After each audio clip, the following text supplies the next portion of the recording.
ये है SP media network और आप देख रहे हैं अनुभवी आंखें न्यूज। नमस्कार दोस्तों, आप देख रहे हैं अनुभवी आंखें न्यूज और मैं हूं आपके साथ संतोष गुप्ता। आइए देखते हैं दिल्ली की ये खास बड़ी खबर।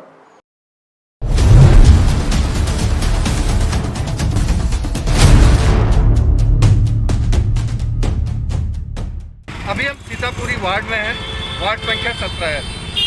हम यहाँ आम जनता से जानने की कोशिश करते हैं कि यहाँ के पार्षद ने, जिन्हें जनता ने 4 साल तक सत्ता का सुख दिया है, वो क्या काम किए, कितना किए और जनता उन्हें कितना नंबर दे रही। जी, आपका नाम? जी, मेरा नाम आरिफ हुसैन है और मैं सीतापुरी में रहता हूँ। आरिफ जी, पिछले 4 सालों से आपके कोई ना कोई पार्षद है, पहले आप अपने पार्षद का नाम बताएं। मेरे पार्षद का नाम है प्रवीण कुमार जी और वार्ड 17 हमारा है, जिसमें पूरा सीतापुरी ब्लॉक हम महावीर एनक्लेव, विजय एनक्लेव और 60 फुट रोड, 40 फुट का थोड़ा सा रोड, 30 फुट 25 फुट रोड, ये सारा इलाका प्रवीण कुमार जी के अंडर में आता है। यहाँ साफ सफाई की क्या व्यवस्था है?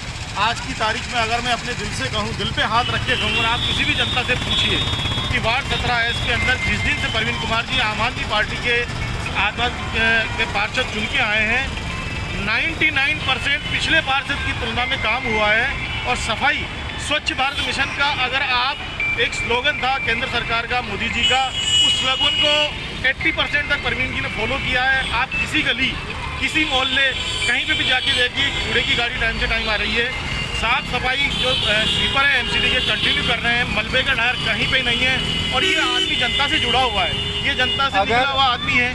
आपके अनुसार इन्होंने काम किया है, तो अगर इन्हें मार्क्स देने की बात हो, 1 सबसे खराब और 10 सबसे अच्छा, तो आप इन्हें कौन सा नंबर देना चाहेंगे? मैं इनको 8.5 नंबर देना चाहूँगा। आखिर आपने 1.5 नंबर काट लिया, यानी कहीं ना कहीं कुछ कमी है। बिल्कुल, थोड़ी वो सी कमी किस तरह की है?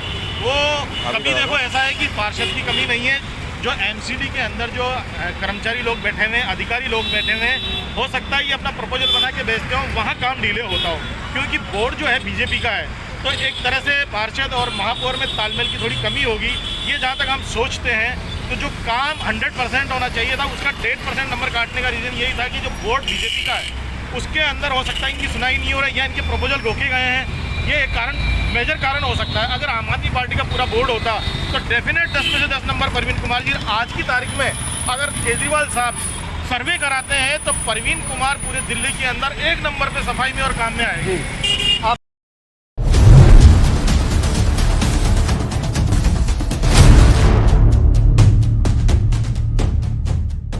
सबसे पहले अपना परिचय दें। मैं सीतापुरी से ही हूँ और विधायक मेरी है सीतापुरी से, और सरकार आई और चली गई।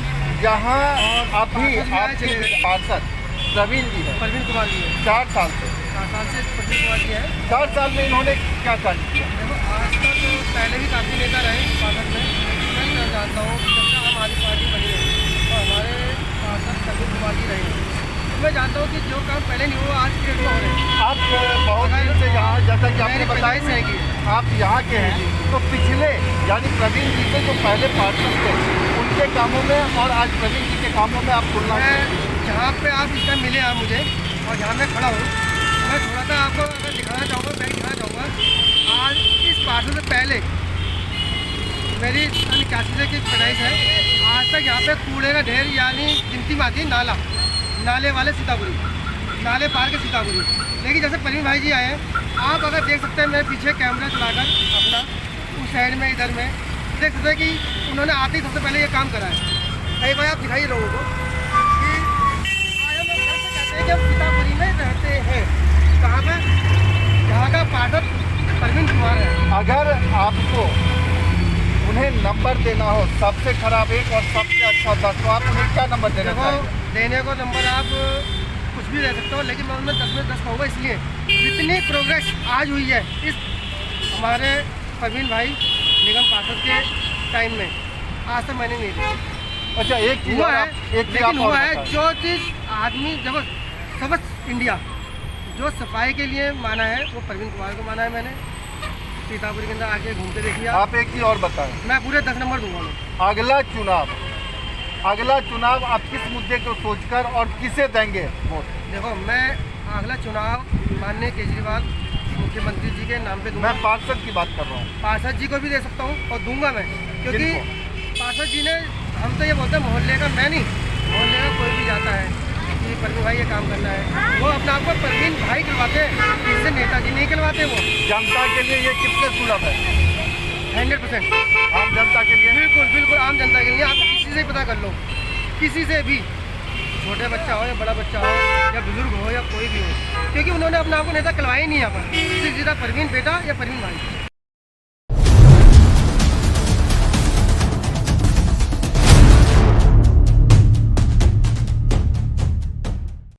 आप देख रहे हैं आपका पार्षद और रिपोर्ट कार्ड, और आज हम आ बैठे हैं सीतापुर वार्ड 17 में परवीन कुमार जी के पास। जानने की कोशिश करेंगे कि आखिरकार 4 सालों का सफर परवीन जी ने अपने क्षेत्र में किस तरह पूरा किया है। रिपोर्ट कार्ड है तो अंक भी मिलेंगे, 1 सबसे खराब और 10 सबसे बढ़िया। जनता ने कई सवाल खड़े किए हैं, उन सब का जवाब नेताजी को आज देना ही होगा। प्रवीण जी, सबसे पहले तो हमारे चैनल पर आपका स्वागत है। दूसरी, प्रवीण जी, आपके क्षेत्र में जनता कई जगह तो संतुष्ट दिखे और कई जगह जनता का सवाल है कि नेताजी जब वोट मांगने आए थे उसके बाद फिर से दिखे ही नहीं, क्या वजह है? सबसे पहले तो मैं आपका बहुत बहुत धन्यवाद करता हूँ, आपके चैनल के माध्यम से आप ग्राउंड पे जा रहे हैं और लोगों का फीडबैक ले रहे हैं, क्योंकि फीडबैक बहुत ज़रूरी है किसी भी नेता के लिए। फीडबैक मिलता है, कुछ कमी मिलती है तो हम आपके चैनल के माध्यम से उसको पूरा कर सकें। और दूसरी बात जो आपने कही कि कुछ लोगों ने शिकायत की है कि परवीन निगम पार्षद बनने के बाद गलियों में नहीं गया है, तो कोरोना जब महामारी जब चल रही थी, लोग अपने घरों में सो रहे थे, उस समय पे मैंने एक गली को 5-5 बार घर जाके लोगों को सैनिटाइज किया है। कोई भी गली ऐसी नहीं है, माइक के साथ, अनाउंसमेंट के साथ हम लोगों ने वहाँ पर लोगों से अपील की कि घर में रहे, हम लोग वहाँ सैनिटाइज किए। तो पूरे वार्ड के अंदर कोई भी ऐसी गली, ऐसा घर नहीं है जहाँ पर मैं लॉकडाउन के अंदर 4 से 5 बार गलियों के अंदर नहीं गया। उसके अलावा भी जब मेरा रूटीन राउंड होता है हर ब्लॉक के अंदर, हर गलियों के अंदर, तो वहाँ मैं जाता हूँ। हाँ, ये शिकायत रहती है कि कई बार क्या होता है, कोई ड्यूटी पे गया हुआ है और मैं मॉर्निंग में वहाँ पर गया हूँ, तो उनको नहीं पता होता है कि निगम पार्षद वहाँ पर आए थे। वो एक जेन्युइन समस्या हो सकती है। जी बिल्कुल। अच्छा, कुछ जगहों पे ये भी शिकायत रही है कि जैसे गाद निकाली जाती है नालियों से और उसे कई दिनों तक छोड़ दिया जाता है, उठाने की प्रॉपर व्यवस्था नहीं होती है। देखिए, मेरे वार्ड के अंदर कोई भी नाली ऐसी नहीं है जहाँ से गाद निकाली जाती है। हाँ, सीवर जो दिल्ली जल बोर्ड का, जो दिल्ली सरकार हमारे पास है, दिल्ली में भी हमारी सरकार है, वहाँ से जो सिल्ट निकाली जाती है उसका 2 तरीके का प्रोसेस है। एक तो जो बड़ी गलियाँ होती है वहाँ हमारी केजरीवाल गाड़ी लगती है, वो गाड़ी डायरेक्ट निकाल के अपने अंदर डाल देती है। एक समस्या क्या होती है कि हमारे यहाँ पर मैक्सिमम जो आधी गलियाँ हैं वो बैक गली है, वो 10 फुट से छोटी है, 10 फुट तक की गली है, उसके अंदर बड़ी गाड़ी नहीं जा सकती। तो उसका प्रोसेस क्या है, उसको मैनुअली हम लोग सिल्ट को निकालते हैं और सिल्ट को निकालने के बाद जब वो सूखती है उसके बाद 4 से 5 दिन बाद उसको उठाया जाता है। तो वो एक 4 से 5 दिन जब वो होता है, वो हो सकता है 1 दिन फालतू भी हो जाए, कई बार 1-2 दिन पहले उठ जाती है, तो वो समस्या रहती है। लोगों को लगता है कि सिल्ट नहीं उठती है, तो ये जेन्युइन समस्या है। वहाँ पर बैक गली के अंदर सरकार के पास दिक्कत है, दिल्ली सरकार के पास, कि वहाँ मैनुअली करना पड़ता है। मैनुअली करते हैं तो उसको सिल्ट को सुखाना पड़ता है, सुखाने के बाद उसको रेडी के माध्यम से लेके जाया जाता है। अगर वो गीली गार को अगर हम लोगों ने गाड़ी के अंदर या रेडी के अंदर डाल दिया तो सारी गली के अंदर, सारे रास्ते के अंदर वो बहती हुई जाएगी, गंद मचाएगी। तो उसका एक प्रोसेस है कि उसको सिल्ट सूखने के बाद उठाया जाता है। जी, गाड़ियाँ की जो कूड़े की गाड़ी है वो क्या नियमित रूप से हर गली में जा रही है? 100% आप अपना कैमरा, मेरा अनुरोध है आपसे, कैमरा लेके जाइए, हर गली के अंदर जाइए और हर गली के अंदर पूछिए कि कूड़े की गाड़ी आती है या नहीं आती। जब मैं निगम पार्षद नहीं बना था उस समय में 2 कूड़े की गाड़ी थी और आज 8 कूड़े की गाड़ियाँ मेरे पास वार्ड के अंदर है। हर बैक गली के अंदर, हर फ्रंट चौड़ी गली के अंदर डेली 7 के 7 दिन कूड़े की गाड़ी जाती है। स्ट्रीट लाइट का तो आप बैक गली, जब मैं निगम पार्षद नहीं बना था उस समय का रिकॉर्ड उठा लीजिए और आज कम से कम भी 1000 से 1500 नई स्ट्रीट लाइट, यानी कि आप अगर देखेंगे मेरे हिसाब से आज की डेट में 95% वार्ड के अंदर जो बैक गली है जहाँ पर बिल्कुल भी लाइट नहीं थी, एक भी लाइट नहीं थी, अंधेरा रहता था, वो हम लोगों ने ढूंढ के लोगों से पूछ के वहाँ पर लाइटें हम लोगों ने लगाई है। मेरी प्राथमिकता थी कि चौड़ी गलियों में तो लाइटें थी, बट बैक गलियों के अंदर हमारे यहाँ पर लाइटें नहीं थी, तो वहाँ पर हम लोगों ने लाइटें पूरी बड़ी मात्रा के अंदर लगा चुके हैं। फिर भी कोई गली अगर एक दो रह गई है तो उसको हम जल्दी पूरा खत्म अच्छा, कुछ लोगों की शिकायत रही है कि जो पेंशन योजना है, वृद्धा पेंशन वगैरह जो योजनाएं हैं, उनमें चेहरा देख करके भी कुछ किया गया है और जो वास्तविक है वो महरूम रह गए हैं। क्या वजह है? नहीं, ऐसा नहीं। दिल्ली सरकार की योजना है कि सीनियर सिटीजन पेंशन जो है निगम के पास नहीं है। कोई भी निगम पार्षद अब वो पेंशन नहीं लगा सकता है, चाहे ओल्ड एज पेंशन हो, चाहे वो सीनियर सिटीजन पेंशन हो। ये जो पेंशन है वो सब दिल्ली गवर्नमेंट के पास है। और दिल्ली गवर्नमेंट में भी आगे सरकार है। उसी बता रहा, ऑलरेडी बहुत सारी पेंशनें बनी हुई है, दिल्ली सरकार ने बनाई हुई है। और हमारे पास समस्या क्या है कि जो एज है लोगों की होती जा रही है, मतलब डिमांड जो है पेंशन की वो बहुत हाई लेवल के ऊपर है, और जो रिक्वायरमेंट आती है दिल्ली सरकार से वो कम पर आती है, तो इसलिए थोड़ा मारामारी रहती है उस पेंशन के अंदर।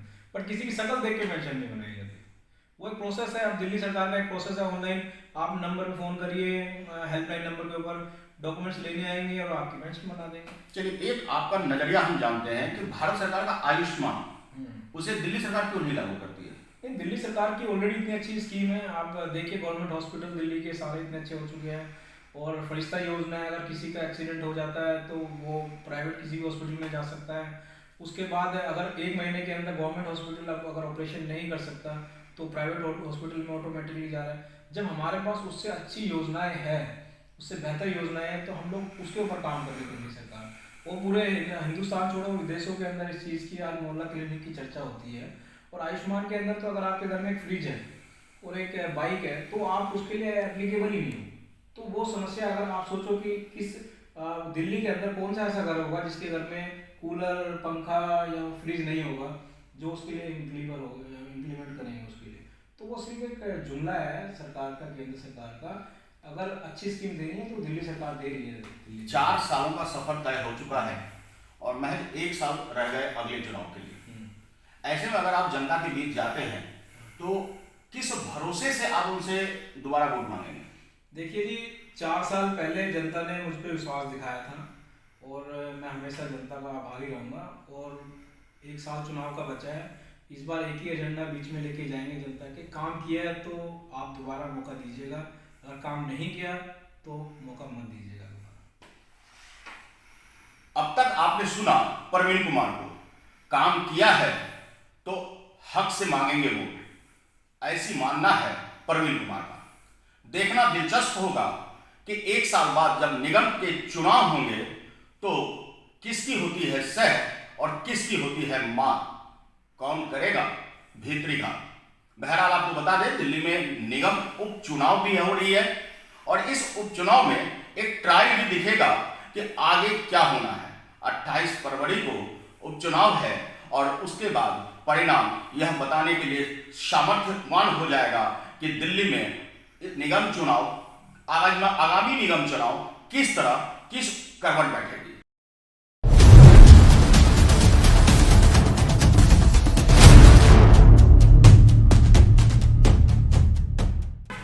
क्या नाम हुआ आपका? चांद मोहम्मद।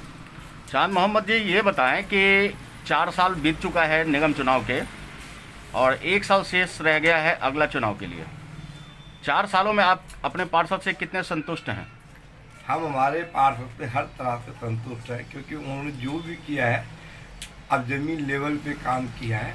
और जब भी, और मैं RWA का प्रधान, हमारा RWA प्रेसिडेंट हूँ अपने चाणक्य प्लेस अब सीतापुरी में। हमने जब भी कोई भी काम इनको बताया, काम किया है इन्होंने, चाहे मतलब XYZ कोई भी काम हो, अगर कोई काम इनके अंडर में नहीं आता तो भी किया है इन्होंने। ये बताएं कि साफ सफाई, नाले की सफाई जो इनके अंदर आती है, स्ट्रीट लाइटें, ये सब कितना दुरुस्त है? देखो जी, स्ट्रीट लाइटें भी अगर ख़राब होती, हम फ़ोन करते हैं तो ये आदमी भेजते हैं और तुरंत ली अब सुनवाई करते हैं। अगर एक दिन अगर कहते हैं, 2 दिन आके लाइटें ठीक हो जाती हैं।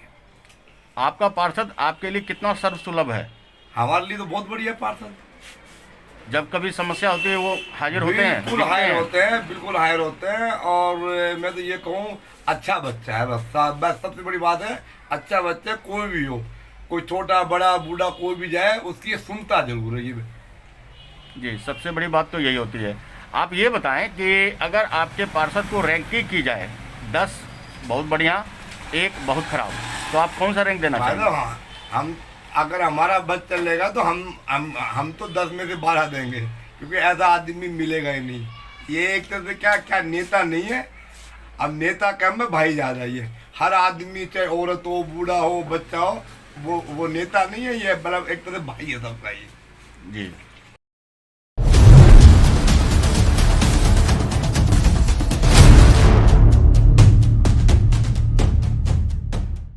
बहरहाल आज के लिए इतना ही। हमारे साथ बने रहें और देखते रहें अनुभवी आंखें न्यूज, क्योंकि यह है आपका चैनल, आपका विश्वास।